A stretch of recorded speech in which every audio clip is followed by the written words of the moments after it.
G'day guys, Solid here and welcome back to another episode of Adventure News. I hope you're all doing well. We've got some changes to the format this month. I'm not doing viewer questions anymore in this video, but I'll talk more about that towards the end. First off, let's get into the topics.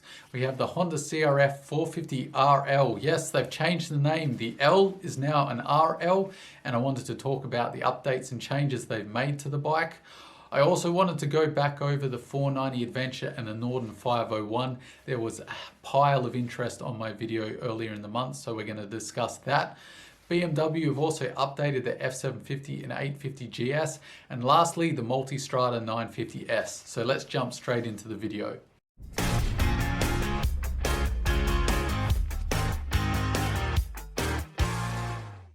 You'll have to forgive me this month as I'm not at my Olympic best. I've got a raging sinus infection and on antibiotics, so forgive me if I seem a little bit off. So the first big item is Honda's 2021 CRF450L, or should I say CRF450RL. They've changed the name, which is great to see. We'll jump into that in a moment, but they've also put bold new colors on the motorcycle. Typical of a Japanese firm, the biggest update they do is changing a color scheme, but hey, at least it's something different. They've also added plastic guards. Whoop-de-doo, I hear you saying, and I agree. I would love to see some proper metal braced hand guards, but it's better than nothing. Not the best, but hey, at least it's another update and an improvement. It might get you through a couple of rides until you can get some hand guards on there. The other big change, and the major one I think, is the ECU update, and they're saying that they have changed the fuel injection. So that is a big deal and something I haven't seen picked up by anywhere else so far. So the major fault, in my opinion, and many others, including most owners, is the fuel injection down low. The way that Honda have been able to get the 450L to pass Euro emission standards is by drastically chopping the RPMs when you back off the throttle. Particularly in first gear, it drops almost from full revs down to idle speed as soon as you back off that throttle. And that means that it makes it very easy to stall when you're doing technical riding, and you have to do a lot of clutch work, which really makes the bike a chore to ride and really annoying because you can stall it quite easily. So the big fix has been buying of the brand new bike, and then on top of that you have to get the aftermarket Vortex ECU, which sorts all that out and makes the bike much more rideable. The problem is it hurts the wallet a bit to not only buy the new bike and update the ECU straight out of the gate just to make the bike rideable. Now, I'm not talking about just the regular fuel injection and snatchy throttle. If you've ridden a 450L, you know that it's quite significant over, say, the snatchy throttle on a 250R or a 500 EXC. It's quite intrusive. So the fact that they've made changes to that is great to see. It means that hopefully this will be a more rideable bike in the technical stuff, and I really hope that they specifically address that drastic drop off in the RPM. So fingers crossed that that big change is there, because this would be fantastic to see not only a more rideable 450L straight out of the gate, but also being able to maintain that great fuel range that the 450L had compared to other Enduros. Compared to dual sports, it's not so great, but the 450L is pretty decent fuel range wise, and once you change to the Vortex, that really does drop quite a bit. So being able to have best of both those worlds, the good RPM management and fairly decent fuel range, would be great to see. So I'm pretty excited about that, as potentially in the future, after I've had a year or so on the WR250R, this is probably where I would like to head. So I'm really excited that Honda have addressed those problems. So enough rambling about the 450L, let's move on to the next topic. So BMW have made some updates to their F750GS and 850GS alike, and they're also releasing a 40th edition model. It's crazy to think that the GS has been out 40 years now. They've given it the Bumblebee treatment, the 40th edition that is, and I'm quite partial to this. I'm quite a sucker for that black and yellow color scheme. I really do like a bike with those two colors. Something about those two colors together really appeals to me.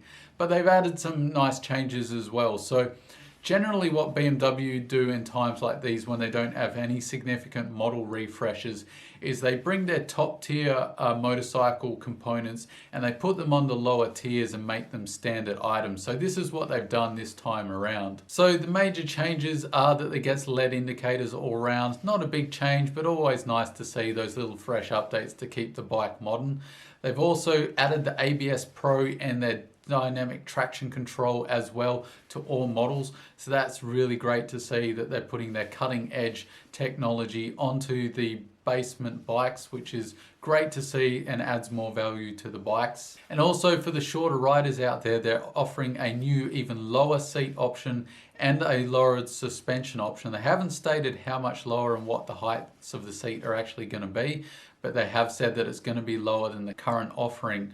So that is good to see, as the F750 particularly was already a great bike for shorter riders, and the 850 wasn't too bad as well for a spoked wheeled adventure bike for shorter riders, so it makes it even more accessible, so thumbs up there. So not major changes. It would be nice to see some big structural changes, like maybe losing some weight or some changes to the brakes or the power output of the engine, but at least we do get some nice electronics, some aesthetic changes, and we also get that very pretty color scheme for the 40th edition. So that's about it from BMW.